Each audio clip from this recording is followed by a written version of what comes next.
साथियों, प्रभु यीशु मसीह के मधुर और मीठे नाम में आपको मेरा प्रेम नमस्कार। मैं परमेश्वर का धन्यवाद देता हूं कि परमेश्वर की बड़ी दया और करुणा के कारण से आज मैं जीवितों के मध्य में हूं और एक बार फिर आपको परमेश्वर के वचन पर मनन करा सकता हूं। आज जो हमारा अध्याय है पहला सामुएल और उसका 20वां अध्याय। हमने 19वें अध्याय में देखा था किस प्रकार से शाऊल दाऊद के पीछे पड़ा हुआ है, और जो 19वें अध्याय का शीर्षक है वो इस प्रकार से है, शाऊल का दाऊद पर प्राणघातक आक्रमण करना। शाऊल ने दाऊद पर कई बार प्राणघातक हमले किए और हम 20वें अध्याय में देखते हैं कि दाऊद जो है रामाय से भागता है और रामाय के नबायोत से भागकर अब वो कहाँ आता है? योनातान के पास आता है। योनातान के पास क्यों आता है? उसका कारण है क्योंकि शाऊल राजा है और राजा से भागकर कोई भी कहीं नहीं जा सकता और कोई दूसरा व्यक्ति राजा के विरुद्ध में होकर दाऊद को छिपा नहीं सकता। तो अब छिपा कौन सकता है? दाऊद किससे मन की बात कर सकता है? किसको अपना तकलीफ परेशानी सुना सकता है? तो वो है योनातान। क्योंकि योनातान का यदि दाऊद के पास रहता है तो अन्य कोई व्यक्ति दाऊद की शिकायत नहीं करेंगे, योनातान की शिकायत शाऊल तक नहीं पहुंचाएंगे। तो जो सुरक्षा है वो योनातान है और योनातान ही है जो एक मध्यस्थता का काम कर सकता है। और इस बात को हमने बीते अध्याय में भी देखा था कि कैसे योनातान ने दाऊद और शाऊल के बीच में मध्यस्थता का कार्य किया था। अब एक बार फिर दाऊद योनातान के पास आए। जब 20वें पद में आप पढ़ेंगे उसके पहले पद में, फिर दाऊद रामा के नबायोत से भागा और योनातान के पास जाकर कहने लगा, मैंने क्या किया है? मुझसे क्या पाप हुआ? मैंने तेरे पिता की दृष्टि में ऐसा कौन सा अपराध किया है कि वह मेरे प्राणों की खोज में रहता है? दाऊद ने अपनी बात शाऊल के सामने रख दी, योनातान के सामने अपनी बात को रख दिया और योनातान इस बात को स्वीकार नहीं करना चाहता है कि शाऊल वास्तव में योनातान के ऐसे पीछे पड़ जाएगा कि उसे शाऊल दाऊद के ऐसे पीछे पड़ जाएगा कि वो उसे नाश करना चाहेगा। इसलिए विश्वास नहीं होता है। उसका कारण है क्योंकि जब गोलियत जो पलिश्ती है वह परमेश्वर के लोगों इस्राएल को ललकार रहा था, तो वो केवल इस्राएलियों को नहीं ललकार रहा था, वह इस्राएल के राजा को भी ललकार रहा था, इस्राएल के परमेश्वर को भी ललकार रहा था। और गोलियत से बचाने का जो कार्य किया वो किसने किया? दाऊद ने किया। दाऊद गोलियत से लड़ता है, दाऊद गोलियत को हराता है, उसका धड़ से सिर अलग करता है और इस प्रकार से फलिस्तीनियों पर दाऊद ने क्या किया? विजय दिलाई थी। तो क्या यह हो सकता है कि जिसके कारण से शाऊल का राज बचा हुआ है? क्योंकि यदि दाऊद नहीं होता तो शाऊल का राज नहीं बचा रहता, क्योंकि फलिस्तीनी गोलियत तो चुनौती देने में लगा ही था, सुबह शाम 40 दिन आकर ललकारता था। तो क्या यह संभव है कि शाऊल ऐसे अपने सैनिक को, या जिससे वो प्रीति भी रखता था, और ऐसे योद्धा से क्या इतना घृणा कर सकता है, इतना बैर कर सकता है? केवल एक बात के कारण से कि जब वह नगर में आ रहे थे फलिस्तीनी को मारकर, तो स्त्रियों ने, इस्राएली स्त्रियों ने नगर में एक गीत गाया था। बस उसके कारण से शाऊल क्या हो गया, दाऊद के प्रति घृणा से भर गया कि शाऊल ने तो हजारों को मारा पर दाऊद ने लाखों को मारा। तो क्या कोई व्यक्ति केवल इस गीत के कारण से इतना घृणा से भर सकता है? लेकिन शाऊल इतना घृणा से भर गया और दाऊद के प्रति जो उसका मारने का षड्यंत्र है, वो आप जब आगे इसी अध्याय में पढ़ेंगे तो वो कई चीजों को लेकर चल रहा है। केवल इस चीज को लेकर नहीं चल रहा है कि इस्राएली स्त्रियों ने मेरे लिए 1000 गाया और दाऊद के लिए लाखों गाया, लेकिन शाऊल इस बात को समझ रहा है कि, और उसने कहा भी था कि राज्य को छोड़कर दाऊद को अब क्या बचा लेने के लिए क्या बचा है। तो आगे चल के आप इस बात को पाएंगे कि उसकी चिंता और भी है। अपने राजा भर बने रहने की चिंता नहीं है, लेकिन एक राजा को जो चिंता होती है या एक पिता को जो चिंता होती है, वो शाऊल में भी चिंता है। क्योंकि हर पिता क्या चाहता, जैसे मैं राजा हूं, हर पिता चाहता जैसे मैं बड़े पद पर हूं, तो वो अपने बच्चों को कैसे देखना चाहता है, अपने से बड़े पद पर देखना चाहता है। एक पिता संसारिक दृष्टिकोण से आप देखिए, ये बात आप स्वयं जानते हैं। आप यदि आप पिता हैं, माँ हैं, तो हर माता पिता क्या चाहते हैं, उसके बच्चे उससे बड़े स्थान पर पहुंचे। और यही बात तो शाऊल चाह रहा है कि जिस पद पर मैं बैठा हुआ हूं, इस पद पर दाऊद नहीं, कौन बैठना चाहिए, योनातान बैठना चाहिए। पर योनातान का मन किस में लगा है, दाऊद पर लगा है। और आगे चल के जब हम पढ़ेंगे तो शाऊल यही तो कहता है योनातान से कि हे कुटिला, लिखा है पद 20 के 30 पद में, हे कुटिला राजद्रोही के पुत्र, क्या मैं नहीं जानता कि तेरा मन तो ईसाई के पुत्र पर लगा है। और लिखा है, इससे तेरी आशा का टूटना और तेरी माता का अनादर ही होगा, क्योंकि जब तक ईसाई का पुत्र भूमि पर जीवित रहेगा, तब तक ना तो तू और न तेरा राज स्थिर रहेगा। शाऊल संसारिक पिता के रूप में जिस चीज को देख रहा है, तो जब आप देखेंगे उस दृष्टिकोण से आप सोचेंगे तो आपको भी लगेगा कि नहीं, शाऊल को क्या है, सही कर रहा है। एक संसारिक दृष्टि से मैं होता तो मैं यही सोचता, मैं अपने बच्चे को अपनी विरासत देना चाहूंगा। लेकिन बात यह है कि गलत क्या है, क्योंकि जो शाऊल को मिला है उसकी विरासत से नहीं मिला है। शाऊल की कोई ऐसी विरासत नहीं थी कि उसका बाप उसके लिए सारी चीजें छोड़ गया हो। शाऊल क्या कर रहा था, गदहियों को ढूंढ रहा था। शाऊल के लिए परमेश्वर अभिषेक कराता है शमूएल के द्वारा, और शमूएल के द्वारा अभिषेक कराने के बाद भी जब परमेश्वर, यहोवा परमेश्वर शाऊल को राजा बनाने के लिए चुनता है, तब भी हम क्या देखते हैं, उसमें हिम्मत नहीं थी शाऊल में कि वो सामने आके कहे कि नहीं, मैं लीडरशिप करूंगा, मैं अगुवाई करूंगा। वो तो सामान के बीच में छिप गया था। परमेश्वर ने कहा था, वो सामान के बीच में छिपा। शमूएल खुद बोलने लगा, सोचने लगा था, क्या कोई और है? इस्राएली लोग सोचने लगे थे पुण्य, क्या कोई और है? परमेश्वर ने कहा था नहीं, शाऊल ही है। और वो सामान के बीच में छिपा और उसे लाया जाता है। तो शाऊल जिस दिमाग से सोच रहा था, परमेश्वर भी पिता है, तो परमेश्वर भी अपने पुत्र को बनाना चाहता। और परमेश्वर की दृष्टि में कहें, हम सब पुत्र हैं। तो परमेश्वर जो पिता है वो भी अपने पुत्र को गद्दी पर बैठाना चाह रहा है, और शाऊल अपने पुत्र को गद्दी पर बैठाना चाह रहा है।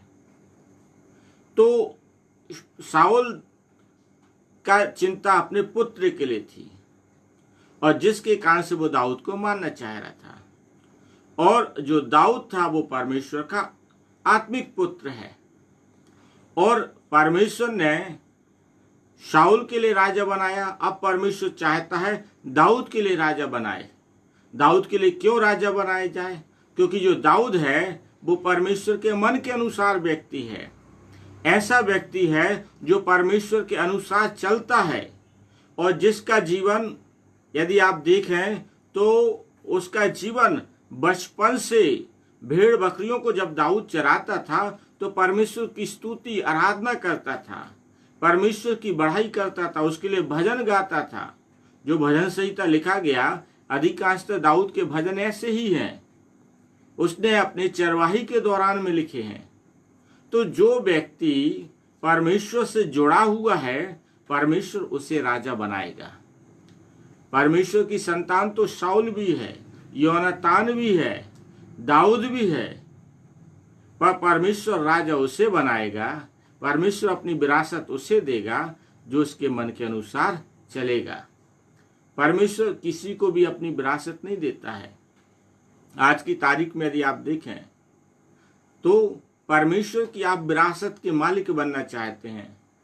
परमेश्वर की विरासत क्या है? जब प्रभु यीशु मसीह संसार में थे, प्रभु यीशु मसीह ने इस बात को कहा, तुम मुझसे भी बड़े बड़े काम करोगे। चेलों से कहा, अपने पीछे आने वाले लोगों से कहा, मुझसे भी बड़े बड़े काम करोगे। और आज हम देखते हैं परमेश्वर के महान सेवक हैं, बड़े बड़े कार्य करते हैं। क्यों करते हैं? उसका कारण है परमेश्वर जलन नहीं रखता है। परमेश्वर भी सोच सकता है, प्रभु यीशु मसीह भी सोच सकता है कि अरे मैं इस संसार में रहा, मैंने कितने लोगों को चेला बनाया, 12 लोगों को चेला बनाया। मैंने कितने लोगों को सुसमाचार सुनाया, तो उसके पीछे 5000 की भीड़, 4000 की भीड़, इतने लोगों को ही सुसमाचार सुनाया। प्रभु यीशु मसीह जब इस संसार में रहे तो वो इस्राएल देश से कहा जाता है उससे बाहर नहीं निकले, बहुत कम सीमित क्षेत्र में ही रहे। लेकिन आज देखिए प्रभु के जो महान सेवक होते हैं उनकी जब मीटिंग होती है, किसी सेवक की मीटिंग में 1 लाख होते थे। लॉकडाउन के पहले की बात कर रहा हूं, अभी तो सब बंद है। 1 लाख रहते थे, 2 लाख रहते, 5 लाख लोग रहते और इससे भी ज्यादा लाखों की संख्या। तो प्रभु यीशु मसीह भी सोच सकता मेरे में तो 5000, इनके में तो 5 लाख रहते। प्रभु यीशु मसीह सोचता मैं तो कुछ लोगों को चंगाई दिया, ठीक है ना, कि तू जा, तेरे पाप क्षमा हुए हैं, तू शुद्ध हो जा। मैं चाहता हूं तू शुद्ध हो जा, तू देखने लग है, तू पाप से बच गई, तू पाप से छूट गई, तू उठ और अपनी खाट उठा चल फिर। तो प्रभु यीशु मसीह कहता मैंने कुछ लोगों को चंगा किया। लेकिन आज के महान सेवक क्या करते हैं? हाथ जब ऐसा घुमाते हैं परमेश्वर की आत्मा में तो हजारों लोग क्या पाते हैं?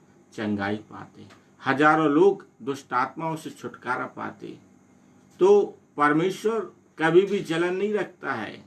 किस बात में? जब हम उसके कार्यों में आगे बढ़ते हैं। प्रभु यीशु मसीह इस्राएल से बाहर नहीं निकला और हमारे प्रभु के महान सेवक इस देश से उस देश, उस देश से तीसरे से चौथे में यात्रा करते रहते। तो प्रभु अपने लोगों को जो विरासत देता है वो चाहता उसके बच्चे फले फूले और फैल जाएं बहुत आयस से। तो परमेश्वर जलन नहीं करता है।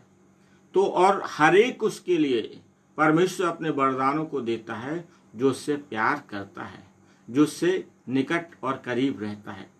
तो जो शाऊल है अपनी विरासत योनातान को देना चाहता है, पर जो योनातान के जीवन में हम देखते हैं योनातान को कहीं ना कहीं इस चीज की भनक थी या इस चीज को वो समझता था कि जो उसके पिता शाऊल की विरासत है उसे नहीं मिलेगी, क्योंकि शाऊल जिस विरासत को देना चाहता वो शाऊल की तो है ही नहीं, वो तो जीवते परमेश्वर की है।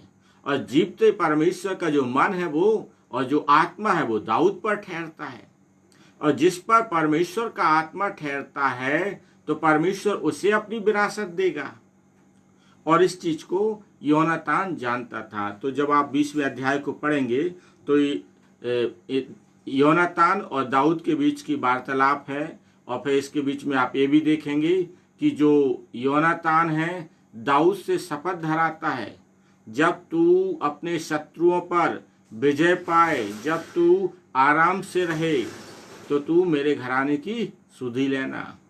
इस बात की वाचा बंधवाता है कि जब तेरा राज रहेगा, जब तू शासन करेगा, जब तू पद में रहेगा, जब तेरे हाथ में ऐसा शासन रहेगा कि तू किसी को भी जान से मारने की आदेश दे सकता है, घात करने का आदेश दे सकता है, तब तू मेरी मित्रता को याद रखना, जो मैं तेरे से प्राण के बराबर प्रेम रखता हूं, मैं तुझसे जो प्यार करता हूं। तो इस बात को याद रखना। और ये योनातान दाऊद को इस बात को क्या करता है, शपथ दिलवाता है। तो जिसे आप 20वें अध्याय में आप पढ़ सकते हैं।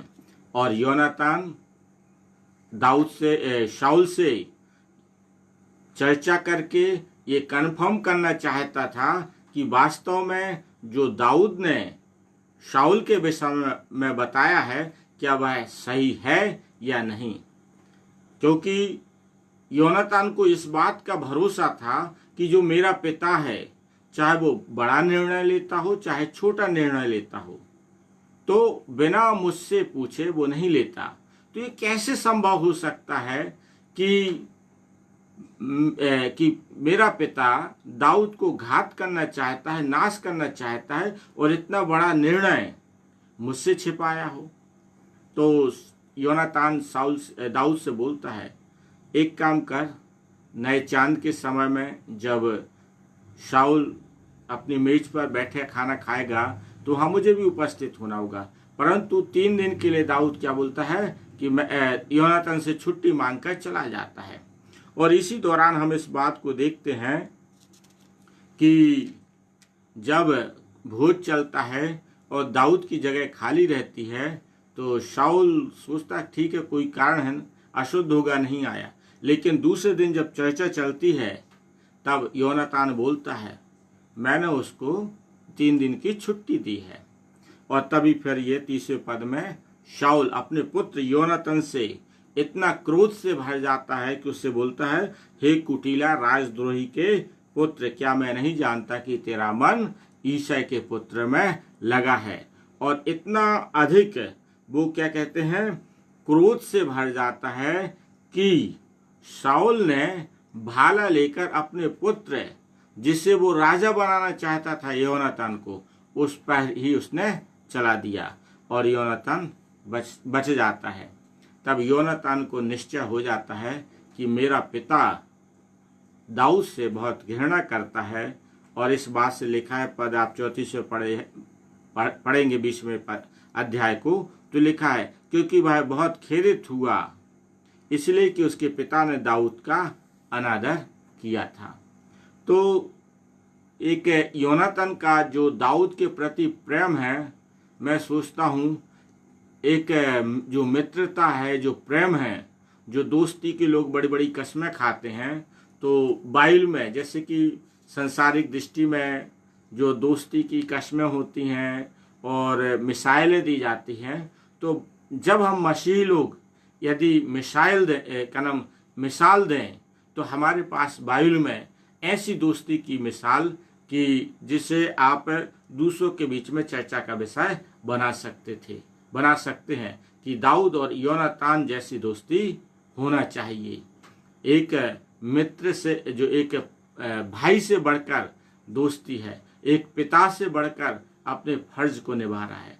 तो दोस्ती की मिसाइल हम संसारिक जय वीरू और अन्य लोगों की देने की अपेक्षा हम जो प्रभु के लोग हैं, हम बाइबल के इन कैरेक्टर को देखकर अपनी चर्चाओं में जब किसी दोस्तों के विषय में कमेंट्स करना है तो हम इनका उदाहरण देकर चर्चा करें, जिससे क्या है, हमारा आत्मिक स्तर भी बढ़ेगा और हमें परमेश्वर के वचन का ज्ञान भी रहेगा और हम स्वयं आशीषित होंगे और दूसरे लोग भी आशीषित होंगे कि इनकी जो दोस्ती है दाऊद और योनातान के समान है। तो योनातान समझ जाता है और जब वो समझ जाता है तो जैसे दोनों के बीच में प्लान हुआ था तो उस प्लान के हिसाब से क्या करता है, योनातान दाऊद को जाने देता है। कहता फुर्ती से तू चला जा। लिपट के रोते हैं और बहुत अच्छे से एक दूसरे को प्रेम दिखाते हैं। तो जो इस अध्याय पर हमें देखने को मिला, जिस बात को हम देखे हैं कि एक बहुत अच्छी मित्रता योनातान और दाऊद के बीच में है, और शाऊल अपने पुत्र को राजा बनाना चाहता है, लेकिन परमेश्वर किसको राजा बनाना चाहता है, दाऊद को बनाना चाहता है। और योनातान दाऊद का सच्चा मित्र था, तो जिसके कारण से परमेश्वर का आत्मा दाऊद के ऊपर है, परमेश्वर की सामर्थ्य दाऊद के ऊपर है।